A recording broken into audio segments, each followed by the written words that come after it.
Acontece que, na década de 80, o meu convívio com todos os grupos, de ponta a ponta, de um extremo a outro, cresceu tanto que eu vi que o potencial era extraordinário daquelas pessoas, mas elas eram muito, muito, muito ignorantes. E o meu coração me convenceu de que elas só eram como eram e faziam aquelas tolices como faziam, e eram tão ogras como eram, porque lhes faltava ensino aos pastores e às congregações. Então, já tinha criado uma organização chamada Visão Nacional de Evangelização, lá em Manaus, cuja sigla era VIND, para as minhas cruzadas, campanhas de evangelização, cidades, Brasil afora, e a televisão convidava e o povo ia aos milhares. Eu aproveitava e aproveitei e comecei a reunir pastores. À noite, evangelização ampla para todos. E, durante a manhã, reunião com os pastores para conversar e ensinar o ensino simples do Evangelho. Tinha um pastor que não tinha entendido até hoje coisas básicas sobre o significado da graça, da justiça da fé em Cristo, de todas essas coisas que são fundamentais para você iniciar qualquer compreensão do significado da fé em Jesus. E eu criei. Na década de 80 toda, fiz muito evento, todos os dias, viajava todo dia, fazia eventos todos os dias, mas milhares e milhares e milhares, publiquei livros meus e de outros que eu achava que tinham conteúdos legais a apresentar, como meu amigo falecido, assassinado pelo próprio filho, Robson Cavalcante, que produziu muitos conteúdos na década de 60, de 70, fim dos anos 70, início dos anos 80. Muitos desses livros ainda estão por aí. Eu publiquei a maior parte dos livros dele. A Valdir Steuernagel, que eu tinha conhecido na ABU, também me envolvi muito com a ABU. Dieter Breppel, Manfred Grellert, e era aquela geração, todos ainda estão vivos, e isso tudo tinha sido motivado também internacionalmente a partir dos eventos do Billy Graham, que começaram na Alemanha, no fim da década de 50. Aí teve mais um evento de evangelização nos anos 60, ele reunia pastores do mundo inteiro para falarem sobre a evangelização do mundo. Os anos do Billy Graham foram os anos da grande esperança de evangelização mundial. E até que veio o Congresso de Lausanne, em 1974, com alguns dos meus melhores amigos no mundo presentes lá, e meu pai, reverendo Antônio Elias, e reverendo David Glass, o John Stott, o Leighton Ford, o próprio Billy, e tanta gente querida, Francis Schaeffer. Eram cerca de 4.000 líderes mundiais naquele evento discutindo temas relevantes. O evangelho e cultura, evangelho e diálogo interreligioso, evangelho e o início do secularismo, que estava começando a ser assim tratado, a perspectiva de se enfrentar o que já se prognosticava como a era pós-cristã que estava por vir, e como se poderia reverter esse processo. Então, foi um tempo de muita esperança no meio cristão no mundo e de algum reflexo disso num grupo pequeno no Brasil. Então, o que eu comecei a dizer para os meus amigos, especialmente depois de alguns eventos latino-americanos, CLAD 1, CLAD 2, e do nascimento da Fraternidade Teológica Latino-Americana, com todos os amigos, alguns já morreram, outros ainda estão vivos, como Ed René, Norberto Saraco, alguns já partiram, e como Orlando Costas, que era um grande teólogo, e muitos outros. E aquilo ali foi um embrião de uma proposta que nós fizemos uns para os outros, no início dos anos 80. Vamos realizar no Brasil algo que seja uma espécie de Lausanne, Lausanne brasileira. E aí nós propusemos o Congresso Brasileiro de Evangelização, que produziu um livro-texto que estava agora mesmo nas mãos do Davi, ali no nosso pré-encontro, chamado Uma Tarefa Inacabada, que é um livro que eu abro, o livro, embora eu tenha encerrado o evento.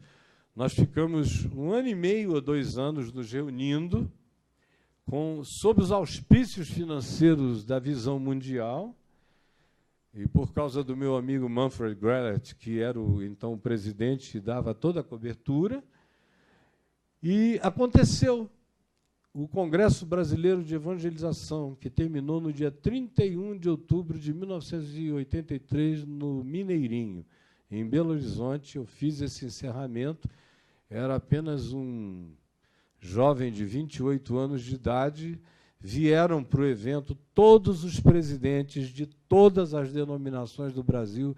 Até o dia de hoje, nunca se fez um evento mais significativo, qualitativamente falando, representativamente falando, quanto o chamado CBE 83.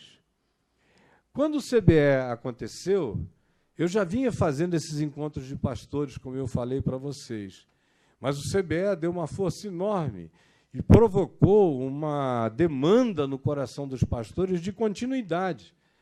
E a minha organização e eu próprio tínhamos sido fundamentais para o acontecimento do CBE 83, de modo que, junto com os amigos, eu decidi que eu iria usar o recurso que eu tinha e a capacidade gravitacional já de tudo o que me cercava, para continuar fazendo esses eventos, expandindo o conceito de teologia, de missão integral da igreja, que não tem nada a ver com a missão na íntegra que tem agora em alguns lugares aqui. A missão integral da igreja tinha a ver com os conceitos e princípios do Comitê de Lausanne, do Congresso de Lausanne, onde não havia uma consciência política com P maiúsculo, mas uma recomendação total de que a igreja, ou como instituição,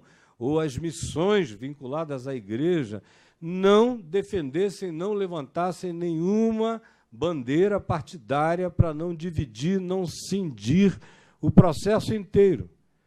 Então, era nesse espírito de uma política com P maiúsculo, dando liberdade aos indivíduos para se engajarem no que devessem e quisessem se engajar, que tudo aconteceu. A teologia da libertação já estava em curso. Há alguns anos, há pelo menos uma década, ela estava no processo. E a missão integral da igreja não fechava com a teologia da libertação em mais ou menos 70% do processo, mas ela concordava com uns 30%, 40% da proposta. O grande divisor de águas é que, na teologia da libertação, a hermenêutica marxista era aquilo a partir do que se deveria ler a Escritura e ler Jesus. Era a questão do método e da hermenêutica. E aí os evangélicos do Comitê de Lausanne, da Missão Integral, não podiam adotar, não queriam, não podiam, não desejariam, nem era desejável, adotar-se a lente hermenêutica do marxismo para a leitura do Evangelho nem da Bíblia. O que nós sempre cremos é que Jesus em si, o Evangelho em si, tinham a substância necessária para alimentar o processo de fermentação virulenta e revolucionária do Evangelho como um sal em estado de dissolvência dentro da sociedade, e aí, a partir da dissolvência, dessa qualidade dissolvente e virulenta do Evangelho, os indivíduos, segundo sua própria consciência, iriam se engajar nos diversos processos históricos. Era o que se esperava, era o que se estimulava. Aí, pois bem, a década de 80, desde que eu estou vivo, para mim, foi a melhor de todas as décadas. Foi a década de maior comunhão entre os líderes cristãos, de mais respeito, de mais convivência, de muito carinho, de muita relação pessoal. Foi uma década linda. Tem alguns que viveram essa década por inteiro aqui, neste auditório, como o meu querido Carlos Breguentin, que está sentado ali. Estava presente lá. Era uma época de esperança, muita esperança. E eu sei que eu era uma espécie de embodiment, de incorporação, de manifestação bem visível dessa esperança, que eu comecei a ver, pegar em todos os lugares. Os meus eventos iam dos luteranos às Assembleias de Deus, todo mundo junto. Eles começaram a perceber que não havia nenhum contágio perigoso no convívio entre eles. Foi uma década maravilhosa, mas também na qual eu aprendi que coisas maravilhosas podem ser destruídas rapidamente se houver qualquer vácuo. Qualquer vácuo. Eu me lembro que eu fui para os Estados Unidos em dezembro de 88, dizendo no meu coração, eu quero aproveitar essa época, essa hora, porque é a melhor hora da igreja no Brasil. Eu preciso ficar uns 2 anos fora do Brasil estudando, e eu vou aproveitar essa época. Eu saí daqui em novembro, dezembro de 88 e voltei depois do Plano Collor, em julho de 90, e já encontrei outra igreja.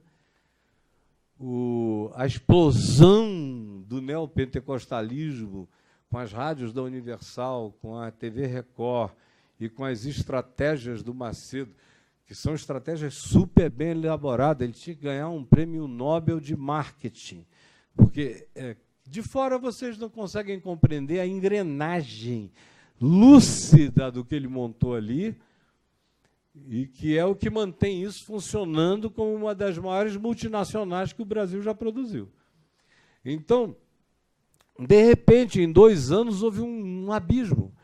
Eu encontro de novo os meus amigos, a gente se intitulava de os da caminhada. Começamos a nos encontrar e eu perplexo o que é que houve aqui. E nós propusemos. Não foi proposta de 1, de 2, nem de 3, acho que era unânime aquele sentimento de que nós precisávamos, então, partir para uma nova injeção de unidade. Foi quando aconteceu, em 1991, a criação da Associação Evangélica Brasileira, da qual eu fui presidente por 8 anos. E foi em torno daquela convergência, daquela gravitacionalidade que, de certa forma, o meu ministério provocava, era um lugar de convergência, e os eventos que eu fazia eram lugares de convergência, que aquilo facilitou barbaramente o surgimento de uma instituição que foi a maior de todas as instituições de unidade ou de convivência ou de partnership dos evangélicos até aqui na história. Porque nós começamos aqui no Centro Professorado Paulista, em maio de 91, e em 92 nós já tínhamos mais de 120 mil, quase 150 mil pastores de todas as denominações vinculados à EVB, bem como praticamente todas as denominações. Vocês podem conceber a Igreja Presbiteriana do Brasil fazendo parte, hoje em dia, de uma coisa assim, junto com as Assembleias de Deus, menos a Madureira. Madureira, porque o Manel Ferreira é e era um bandido, e eu conheci o banditismo dele a fundo, fui proctologista dele, de pessoas da casa dele, de modo que aqui eu sabia que aquele homem não era do bem. E quando ele veio pedindo para entrar na EVB, eu falei, desculpa, Manel, mas você não. Não dá, porque se você entrar aqui, é melhor a gente não começar nada. Porque, para continuar tudo do jeito que está, é só continuar. E eu não estou querendo organizar algo para você entrar e estragar. O segundo foi o Macedo. O Macedo me chamou e disse, eu quero entrar na sua organização que você está criando, não sei o quê. Eu digo, Macedo, nós estamos criando essa organização justamente por tua causa. Porque se nós não dissermos o que é a igreja evangélica agora, e não determinarmos, à luz do Evangelho, qual é o conteúdo básico do Evangelho, agora, daqui a 20 anos, quando se falar em Evangelho, se vai estar falando em ti, com tuas barganhas, tuas mentiras, tua ausência de Cristo, de cruz, de arrependimento, de Jesus, de tudo isso. Assim, falei e falo. E falei mais de uma vez. Aí eu perguntei, como é que você se converteu? Aí ele me contou uma história. Eu era da macumba, fazia não sei o quê, fazia isso. Esse filme, esse livro dele, não tem nada a ver praticamente com a história que ele me contou dele mesmo. Então, e aí chegou uma hora em que eu vi que eu precisava de poder, e o Evangelho era poder. E o McAllister, naquele tempo, era um homem que pregava poder. Então, eu queria poder. Depois eu descobri que o poder podia ser muito maior e que podia influenciar tudo. O Deus como commodity. E eu falei a ele, não, você não pode entrar. Embora ele, no dia da criação, ele tenha mandado para lá o Didine, o Cabral, o Renato Suete, toda a moçada da cúpula da Universal, dizendo, olha, o bispo disse que você falou que a Universal como denominação não pode entrar. Ele quer saber se nós, como pastores e bispos, podemos entrar. Eu falei, não, cara, dá no mesmo. Dá no mesmo, desculpa, só se vocês se converterem. Nós vamos escrever o significado do que é ser evangélico, segundo o Novo Testamento e segundo um olhar coletivo e segundo a perspectiva da história dessa fé. Se vocês quiserem se converter a isso, não é assinar um papel, é mudar as práticas, que o Macedo já me disse que não muda mesmo. Como uma das coisas mais estranhas, que ele me repetiu 3 vezes em ocasiões diferentes. Dizendo, você pesca com o que você quiser. Você foi dotado para pescar com pão, com minhoca, com camarão, com o que você quiser, você tem esse acervo. Eu não. Eu decidi que o meu nicho é o nicho da merda, da bosta. Sabe aquele peixe que só gosta de esgoto, merda e bosta? Tem mesmo, que no Brasil está cheio disso. E eu vou oferecer bosta. E você vai ver, estatisticamente falando, eu já calculei, tem 3% mais ou menos da população que inquestionavelmente quer isso. E ele é formado em geografia, estatística, matemática, entende bem disso tudo. Ele fez os cálculos lá na minha frente, sabe, com isso aqui, pode ser que 97% joguem pedra em mim, mas se 3% aderirem, eu já tenho mais poder do que todo mundo nesse país. Você vê como não tem nada ali por acaso. E como isso foi planejado. Então, voltemos à reunião da EVB, Centro Professorado Paulista. Dali em diante, eu tive mais ou menos um ano e meio de diálogo com ele. Vai lá, vem cá. Quando ele foi preso, em maio, quando é que foi a ECO 92? Foi em junho, né? 6 de junho de 1992, foi quando ela terminou. E ele tinha sido preso 12 dias antes. Já existia a Associação Evangélica Brasileira. Quando o Laprovita Vieira, que era uma espécie de pai dele, chamava ele de Didi, me ligou um domingo de manhã dizendo, acabaram de prender o Didi. Por favor, Caio, ajuda. Ajuda. Aí eu falei, me manda um fax com a notificação. Ela é pertinente a quê? Aí ele me mandou na mesma hora e eu li. Que era charlatanismo, não tinha nada que de fato importasse, que seria lavagem de dinheiro, trazer dinheiro de drogas da Colômbia para cá para ajudar a pagar a Record, que isso era coisa que eles tinham me contado, eu não ouvi de repórter nenhum, mas dos bispos e da Marileia, a secretária dele. Enfim, a coisa é feia. Aí eu li aquilo tudo e era charlatanismo, exploração da fé, não sei o quê. Eu falei, olha, por essas acusações, tem que prender os evangélicos todos, né? Porque a gente chega com um pão na mão, dependendo do grupo religioso, e diz que ele se transformou magicamente no corpo de Cristo. Pega um vinhozinho suquita e diz que ele se transformou magicamente no sangue de Cristo, já cabe aqui no enquadramento dessa lei. Se você chega e diz que se você não botar água na cabeça de uma pessoa, ela não é salva, já caiu nessa categoria. Aí eu comecei a listar um monte de coisas que nos colocavam a todos nós no mesmo barco, com exceção das misérias que ele praticava e que até então, no grupo de cá, quanto tempo falta? 10? Como? Mais 10 minutos. Tá legal. Então vou ter que correr. Aí, pois bem, no dia seguinte, por acaso, eu iria falar no Senado aqui, numa solenidade. Não tinha havido o impeachment do Collor, o Senado estava naquela efervescência, e me chamaram para fazer uma fala lá. Eu fiz a minha fala. Quando eu acabei de falar, eu tirei um papel do bolso. Isso foi transmitido do meu programa de TV para todo o país. Quem estava vivo na época lembra.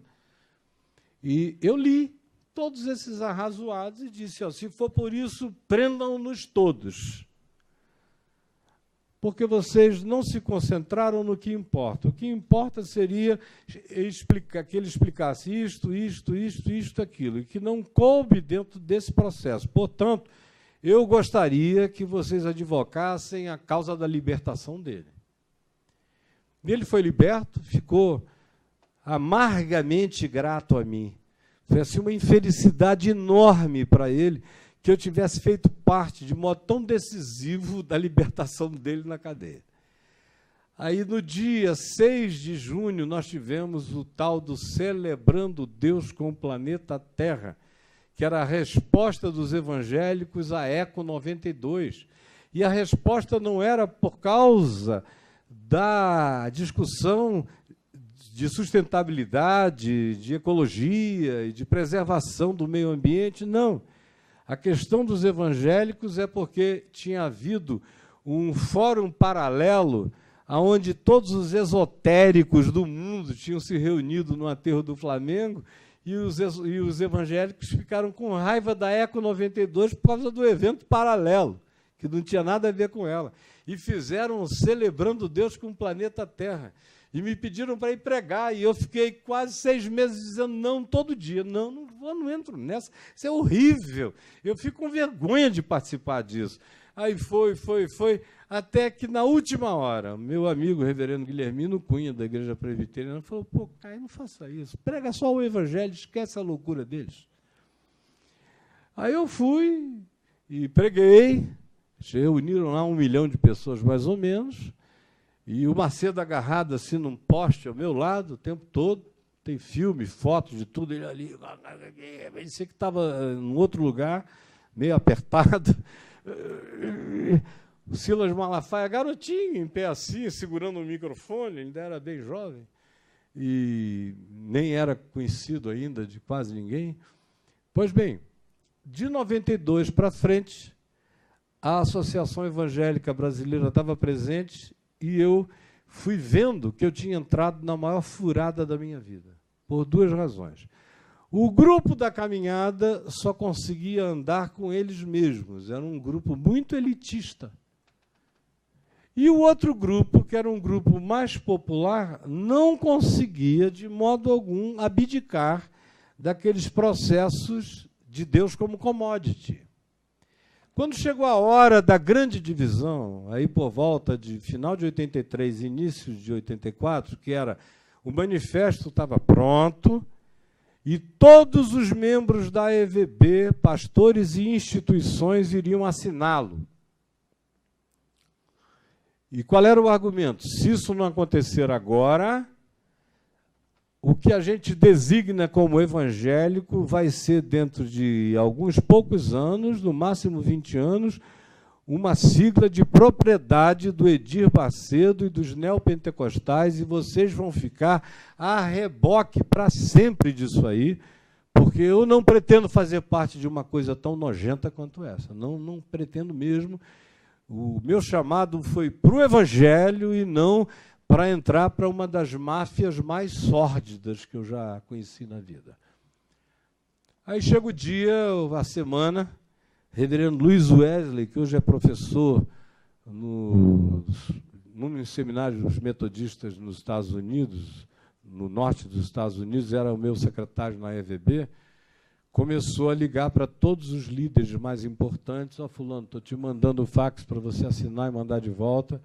Aí eles diziam, deixa eu falar com o Caio. Aí ele me passava. Eu não vou nomear ninguém, porque senão vocês iriam ficar escandalizados.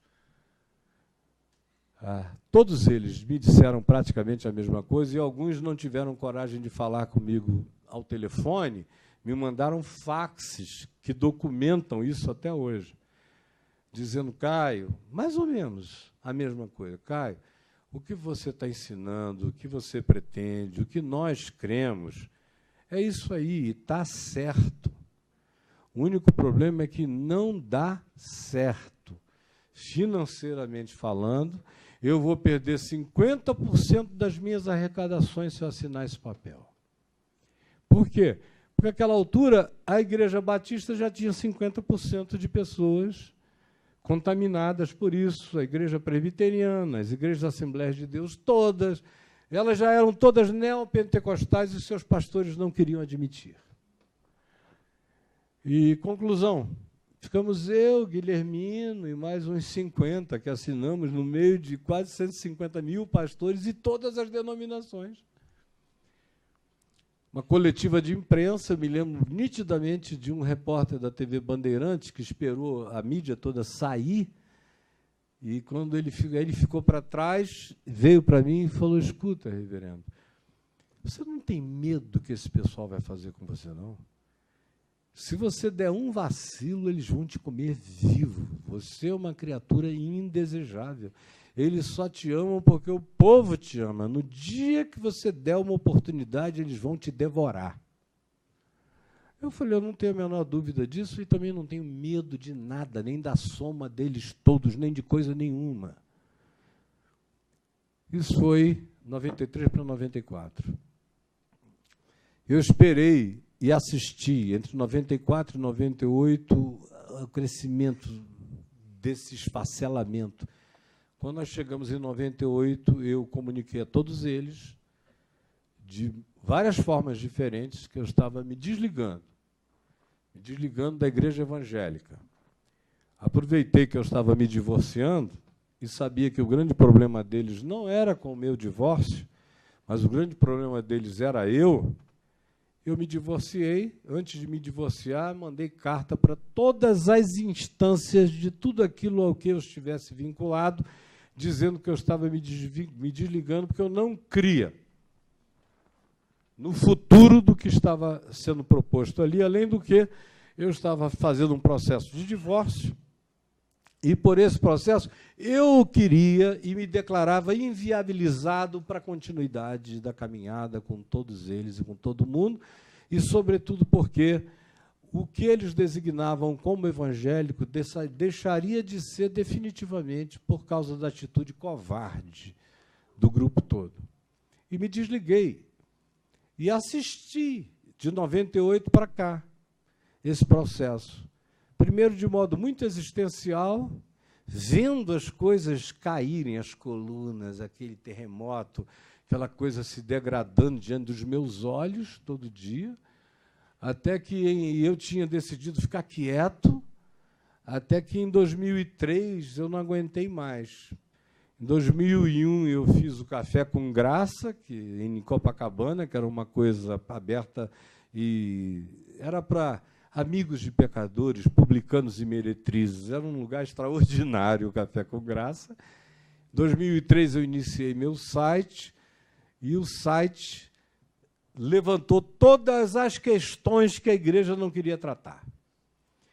Desde o grande fluxo contido de homossexuais pastores, e mulheres de pastores lésbicas, filhos de pastores homossexuais, e tudo isso contido no meu site, isso tudo explodiu como uma vivência cotidiana negada pela igreja.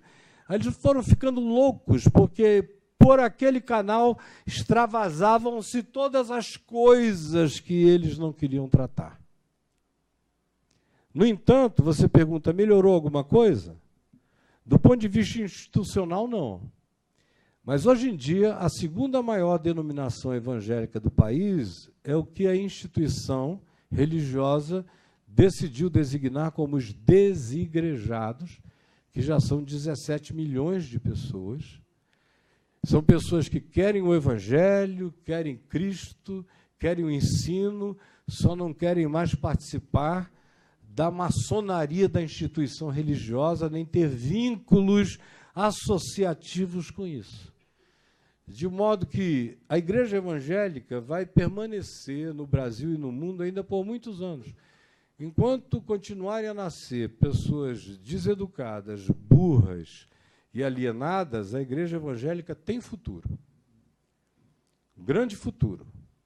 Ela vai perdendo a perspectiva quando as pessoas vão sendo instruídas, quando vão aprendendo coisas. Mas tanto o cristianismo quanto o islamismo, o cristianismo é um fenômeno de Constantino, do IV século para cá, não tem nada a ver com o evangelho original de Jesus. E o islamismo é uma coisa extremamente parecida com o cristianismo radical, fanático, excessivo. Coisas dessa natureza continuarão a existir na Terra, mas a população mundial que vai fazer diferença é aquela que associar espiritualidade com educação, com ciência. E eu estou trabalhando nessa direção, de gerar cada dia mais uma consciência sobre a espiritualidade de Jesus, que não tem nada a ver com religião. É caminho, verdade e vida que não desaguam dentro de religião. Não tem nada a ver com o cristianismo. Aliás, o pior inimigo do evangelho até hoje foi o cristianismo. O maior anticristo de Jesus até aqui foi o cristianismo. As pessoas estão ávidas por espiritualidade. A prova disso, por exemplo, é esse prêmio do Glaser, na tentativa de unir ciência com perspectiva de espiritualidade. Isso vai crescer muito mais. De modo que eu olho para o futuro, de um certo modo, sem nenhuma esperança. Mas, numa outra perspectiva, eu vejo uma humanidade diferente desabrochando na Terra.